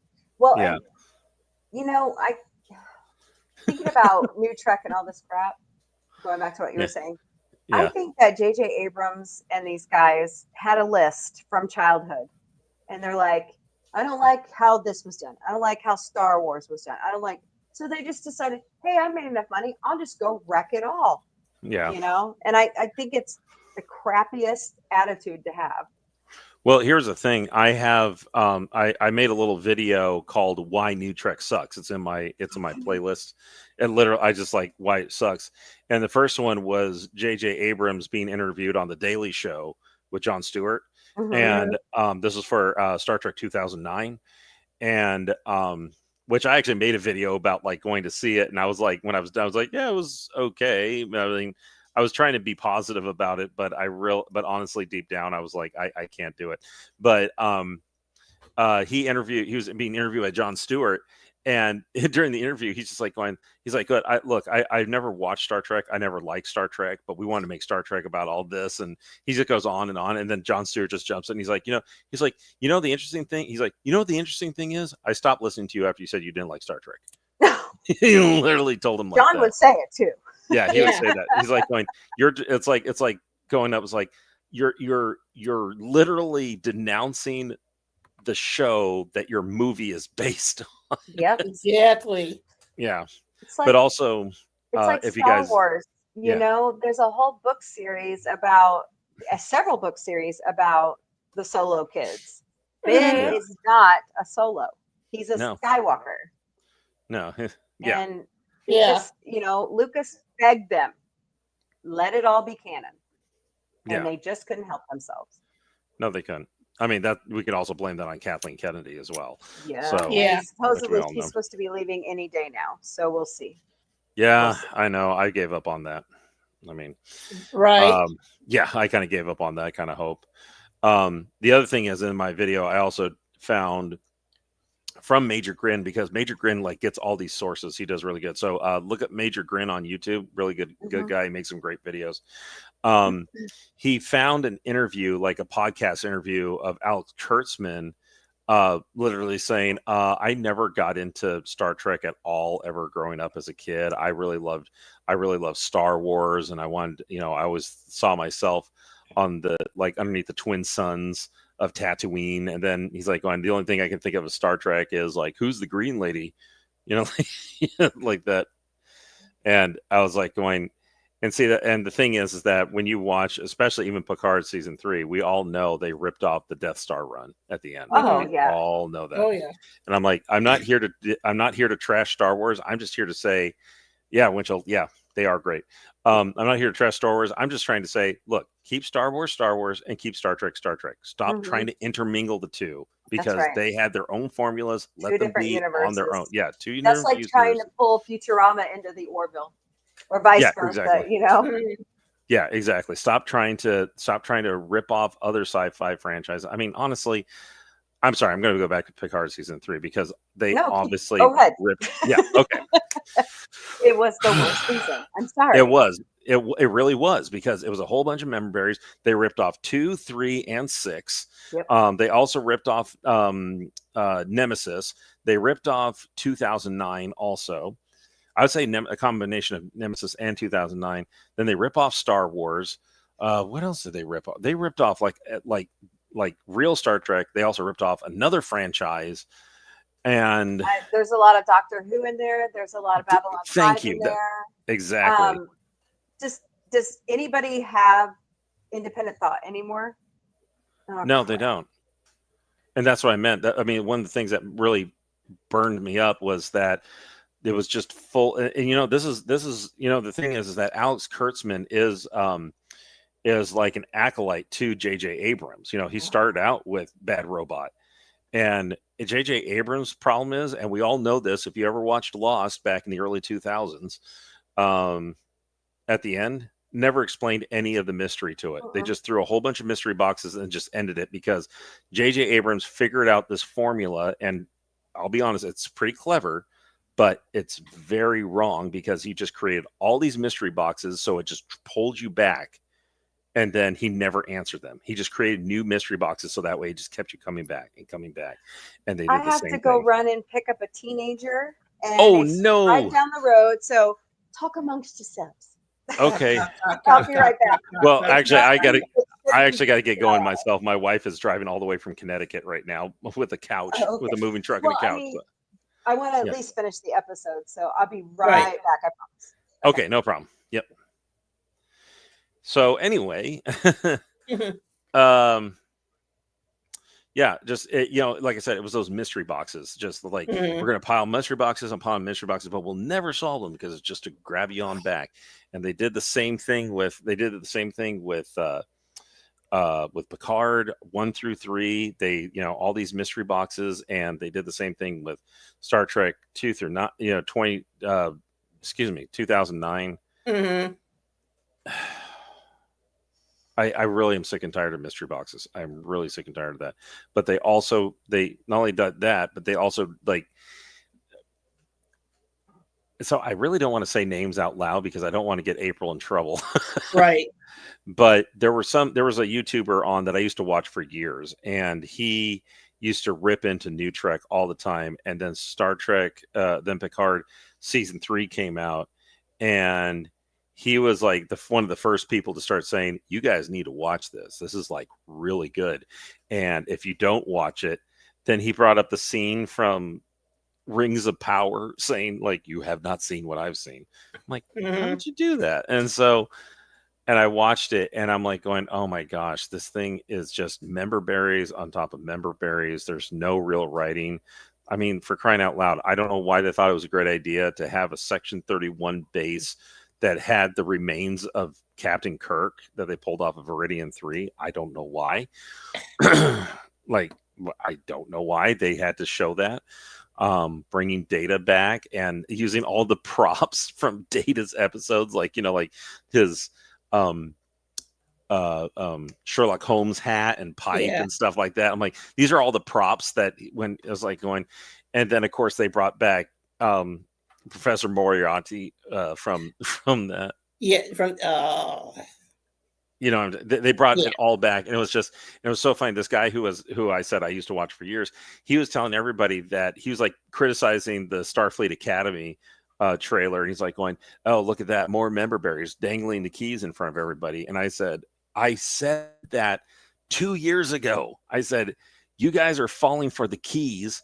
You know, the keys, the member berries, everything like this. And the thing is that you guys think you're doing a good job by saying, hey, we're going to praise this one so we can get Terry Matalas set back up. But Terry Matalas is doing the same thing Secret Hideout's been doing for longest time, dangling member berries to get you to believe you're watching Star Trek. And as soon as you say you're good on this, we're going to get more of this new Trek. We'll get new Strange New Worlds.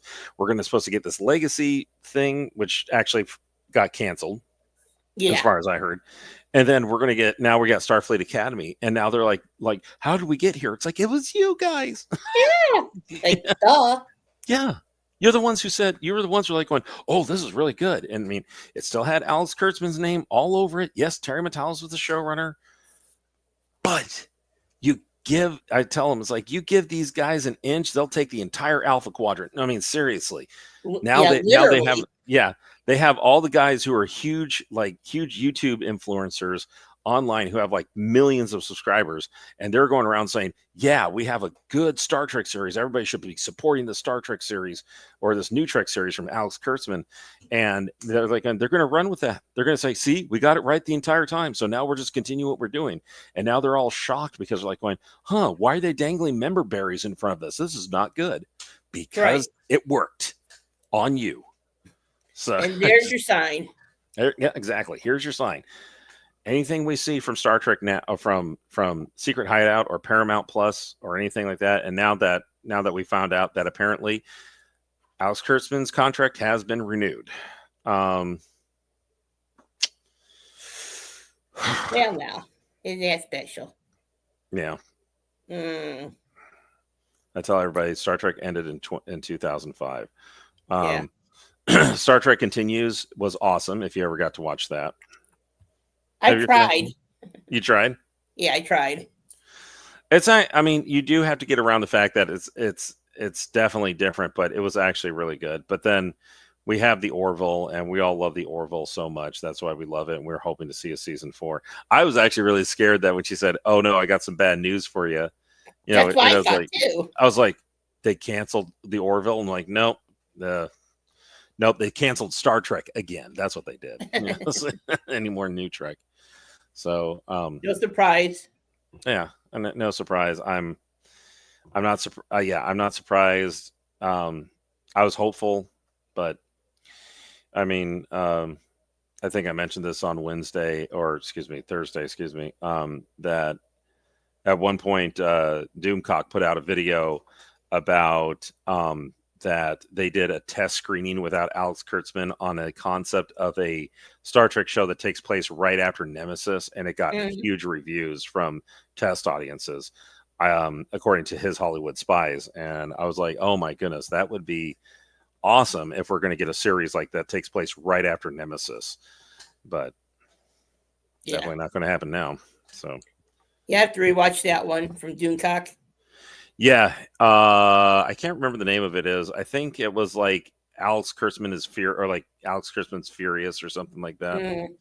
I mean, it's so funny. I know, like, like Rancor Steve, and I know, personally I know Steve, and I know Andy and Gary and stuff, and there a lot of people who says, oh my gosh, Doomcock, stop talking about Star Trek. I'm like, dude, he created his whole channel because of Star Trek. That's the thing.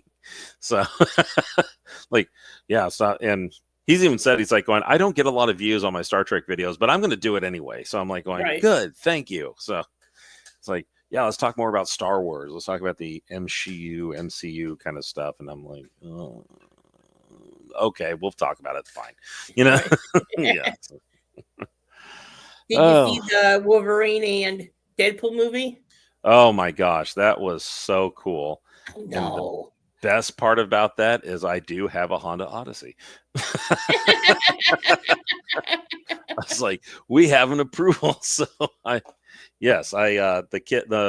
wife and the kids have a Honda Odyssey and stuff like that. So that was great. I know. I literally screamed. I literally dropped an F-bomb in the theaters when I saw Wesley Snipes walk around the corner as Blade. I was happy to see him on there. Yeah. I was even happier when. Yeah. With the suit. Yeah, exactly. Wolverine, which he should be wearing throughout the whole. When he played Wolverine. Yeah, I remember that. What was it? Was it X-Men? The first X-Men movie is when he said he said something along the line, or no, it was Cyclops. He's like, what? Did you want to wear yellow spandex or something like that? I was like, oh man, now it finally happened. When I saw that, like, damn. I know. The best part is when he pulled his mask over, because you didn't even see it, and then all of a sudden it comes over. I'm like, oh my, they did it. They literally did it. So I also heard that. I laughed and I say, hell yeah. In a theater. Yeah. I also heard that, maybe I missed this, but I heard that Ryan Reynolds' girlfriend was Lady Pool in the. Yeah, that's his wife. That is Lady Pool. Is Lady Pool. That's what I heard. Yeah. I was like, oh, that's pretty cool. That's pretty cool. Yeah, that is her. Yep. Nice. In that skin tight suit. But for the men. He was like, that's mine. I think I loved Nice Pool. That was so funny because it was like, because his Canadian accent came out. Ryan Reynolds' Canadian accent came out, and I was like going, of course he's going to sound Canadian for Nice Pool.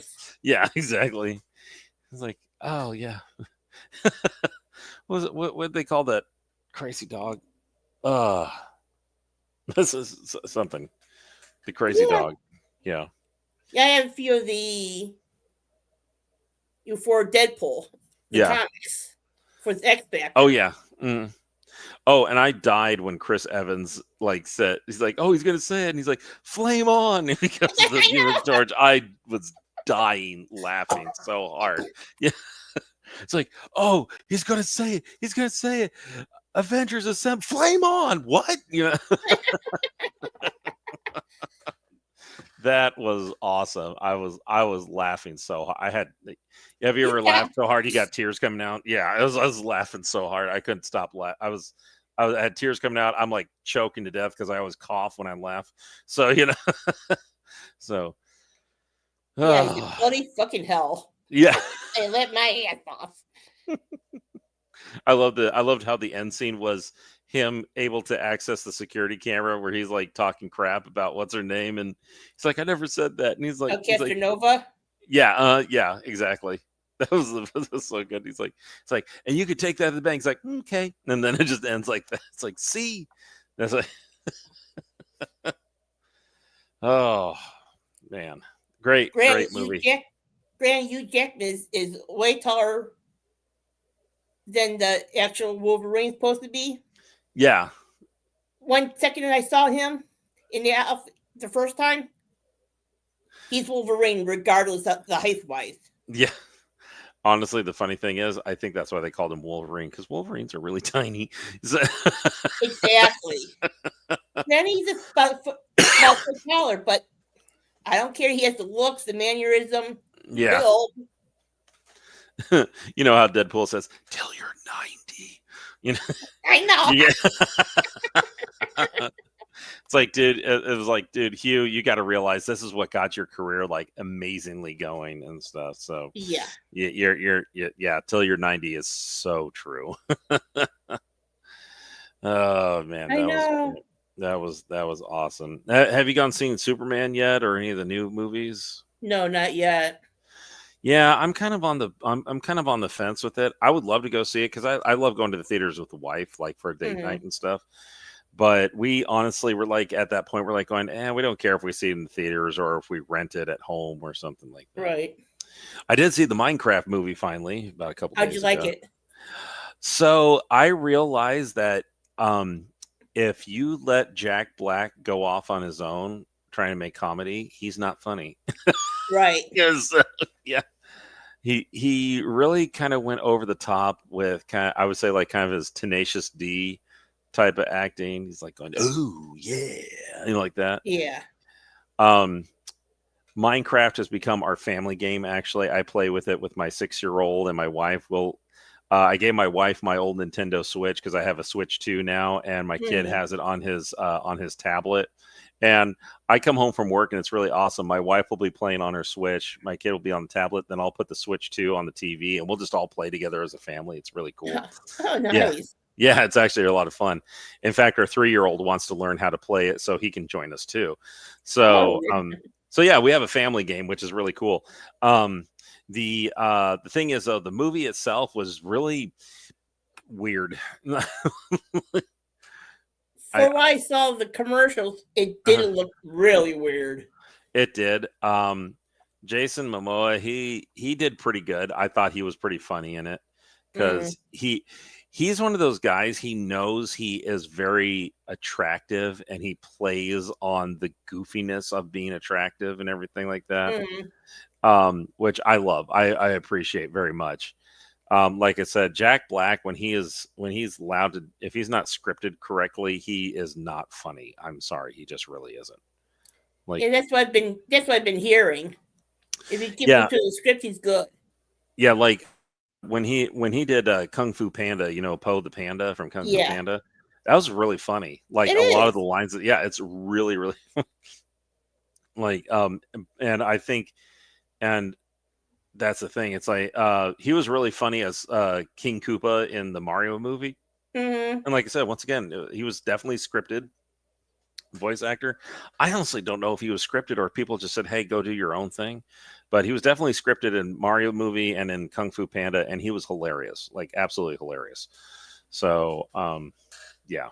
The two other actors, the sister and the brother, I don't know too much about. They were pretty good, but they were just like, they just seemed like your generic, like, here's a brother or sister thing. The lady, I forgot her name. She was okay, but not really that memorable. Otherwise, overall, I would have to give if I had to give like a score out of 10, I would give it maybe like a 6. You know what I mean? Like something like that. The graphics were actually pretty impressive. And they had what's her name? The gal who plays Stifler's mom. She was in it too. Okay. And she was actually kind of funny because she was like supposed to play this creepo woman, and she did perfectly. So she was like one of those weird, creepy women, but she did it perfectly. I thought that was funny. I was like, oh my gosh, it's Stifler's mom, and she's doing this. So, That's good. yeah. So, yeah, I'll give it a 6 out of 10. I'm definitely not going to be showing it to my 6-year-old because there are some parts I thought was a little too scary for like young kids and stuff like that. Right. And I'm not trying to say like, yeah, it was going to be perfect, but my oldest kid, he's still 6, and so he has a hard time kind of discerning that it's not real, or something like that. So, if he wants to see it later, he can. But right now, we're just enjoying it as a family. We just upped it from creative to survival mode, but it's peaceful, which means that we don't get any monsters because we're trying to like gradually go, and we're having fun with being on each other's maps. Like when we come home, my son will go, "Hey, Daddy, can we go into your world?" I'm like, "Sure, let me get logged on." And I get logged on, and like I said, we're all on our portable devices, so we're like here in the living room. We'll just sit on the couch. There's my wife, there's my 6-year-old son, and there's me, and we're just. I'm putting it on the TV for mine, but we'll just be sitting there playing, and we'll be like, "Hey, did you mine some coal or get some iron or something like that?" We're just having fun. It's like, "Hey, can you help me build a farm or something?" Like, sure, so. Right. I think it's a great game. I wish I would have gotten into it earlier, especially if you're a Lego person. You would love this game. They were right. You would absolutely would love this game. My kiddos have Legos, and they love their Legos for sure. So, yeah, I wish I had my Legos from the 70s. Oh, I had a suitcase, like a 1960s hard-shelled suitcase full of Legos when I was a kid, and I think I accidentally left them with my ex-wife, and I didn't realize it. Yeah, and I had some really cool sets, and I'd had to bleach wash them before I gave them to my kids for sure. But yeah. So, but yeah, I wish I would have paid attention to what I got out of my first house before I was kicked out. So, right. Oh well, it is what it is. So yeah. I hear some of those older Legos are going for a bloody fortune now. Oh yeah. My stepson, who just got married, by the way, he and his wife are living a couple hours away from here. Before he left, or before he moved out of here, he just graduated college too. So when he was done with college, he came to live with us before he and his girlfriend got married. He had a whole bunch of Lego sets that he had for a long time, and he was taking them to this Lego store to trade them in, and he was getting some sets for like hundreds of dollars. And in fact, they said he brought so many sets to them. They said, "We hate to say this, but we are out of cash to give you." And he said, "So here's the thing. If you want to, we will give you like an IOU kind of thing for cash when we get more cash." He said, "Or you can pick anything you want on the shelf." And he got what was it like? So he got the Ravens crest from Mando season 1. He got the really big box set that has like several thousand pieces, and it had a $600 price tag on it. And he was stuck he said he was stuck in a kind of like a conundrum. He's like, "I really want to build this, but they're about to retire this set." And he said, "I know if I don't build it and keep it like this, I could I could make a lot of money, but then there are people who are willing to buy the set and pay a lot of money, but probably not as much." I said, there are some people who will buy the set and you keep the box, keep the box, keep the instructions, and you might get a lot of money out of it. But I said, I had an even better idea. I heard of the story of a dad who bought the first generation Death Star set, the Death Star Lego set, and he put it on his wedding registry when they were getting married to his wife. And back then it was like $250, which was back then was like, oh, who would pay $250 for a Lego set? Right.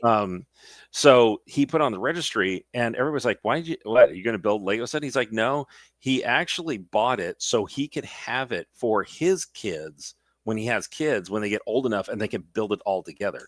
So he had that set unopened for like 10 to 12 years. Oh. And when his kids were old enough, they all gathered around and built the Death Star together. I like that idea very much. And so that's what I told my stepson. I said, I'm not trying to push you guys to have kids anytime soon. You have them when you're ready.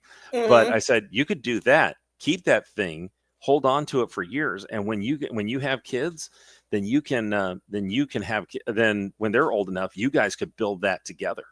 So I was like, and when he heard about that, he's like, okay, I like that idea. Keep that Raven's Crest. Don't build it. Wait until your kids are old enough and then build it all together. So yeah, and I would find a way of keeping the box and all these pieces, parts, everything all together in one place. So okay, April. Hand them the box as well. Yeah, exactly. So okay, back to you. You can have your show back now. I know. Yeah. The joys of parenthood. Yeah. Actually, we were just talking about that. Talking about how my stepson, before he moved out and got married, he had a huge amount of Lego sets that were like discontinued and everything that he kept together, and he took it to a Lego store, and they ran out of cash for him to give him to buy the Lego sets. Wow. So they said, okay, so there's two options here. Either we can write you an IOU for cash, or you can pick anything you want on the shelf. And he picked the high-end Raven's Crest from Mando season 1. It was like a $600 set. And they said, yep, you can have it. They just gave it to him. Dang. And so he said he had a conundrum. It's like going, either I really want to build this now, but this set is due to retire in a couple months. And, retired sets go for a lot of money. So I want to build it now, but at the same time, I don't want to build it because I might make a lot more money out of it. And then I told Connie, I said, there was a story I heard about a guy who put the first generation Lego Death Star set on his wedding registry. They got it for him. They put it, he tucked it away for about 10 to 12 years. And then when his kids were born and they were old enough, he pulled that whole thing out and they all built it together. So he bought that for his future kids and everything. And I told him, why don't you do that with yours? I mean, I'm not trying to push you to have kids, but you just wait, hold on to that. Don't build it and wait till your kids are old enough and you guys can build it all together. So that's cool. Yeah. Yeah. Granted, it's going to take time to get complete, but in the long run, it'll be rewarding. Exactly. For everybody. So, yeah. Well, I'm sorry, but I actually do have to get going. My wife is supposed to show up here in about 20 minutes. She flew up to Connecticut to get a couch that belonged to her grandparents. Wow. And she flew up there, and she's driving a U-Haul straight back from Connecticut down here. And she's supposed to show up in about like maybe 11:30, but I don't know. I want to get everything ready for her. So I got to go. So, but Connie, it was great talking to you. Thanks for the great conversation. Thank you for joining us. Yep. It makes the conversations, having the whole panel around is so awesome. I don't do it alone anymore. So. At least I'm not like Dark Helmet falling asleep in the middle of the show. So. He's old. Yeah. Don't let him fool you. He's old. I know. He's the closest out of all of us who's going to get the discount menu at IHOP. So, well, I have to be careful. I'm like 6 months older than him. So. Yeah. Okay. So. All right, guys. I'm 54. Oh, there you go. Okay. Well, then I am the youngest one here. Okay. All right, guys. I'll catch you later. Thanks all right. for a lot. Have a good one. Thank you all so much for being with us tonight. Don't forget to smash that like button and, tell your friends about us every Saturday night. We'd greatly appreciate it. All right, Connie, you got anything going on that you want to share? I got my weekly movie nights on Wednesday and Friday nights. Okay. I got a couple of shorts I'm going to be posting this week. I'm still working on my one project that I'm doing still. Okay. And that's pretty much it for me right now. Okay. Yeah, since I wasn't able to do it the last week because I was in the hospital for the day, for a day Yeah. for my I'm glad issues. are you doing better? Oh yeah, a lot better. I'm going to be taking respiratory therapy once I find out the 2 dates, the 2 days, a week that I'm going to do it for. Okay. Like That's 16 good. weeks. Yeah. I keep you in my prayers, my friend, because I Thank know you. those stays can take it out of you for sure. Yeah. That's why I wasn't here, last, I kind of like dozed off because Yeah. I just get you. recovering. Yeah. All right. Well, everybody, watch for the Galactic Cafe Monday to Friday, 2:30 Eastern, 11:30 a.m. Pacific. We have Futurama, King of the Hill, American Dad Monday coming up. King of the Hill is brand new, starting Monday. Thursday night is dedicated to the Orville. So season 2, episode 7, Deflectors, is this next week. We're going to learn a little bit more about Moclan culture we don't want to know about. But and then right back here next Saturday night for the Muppets and more Star Trek. So you'll have a great weekend. I will see you later. Later, party people. Ciao.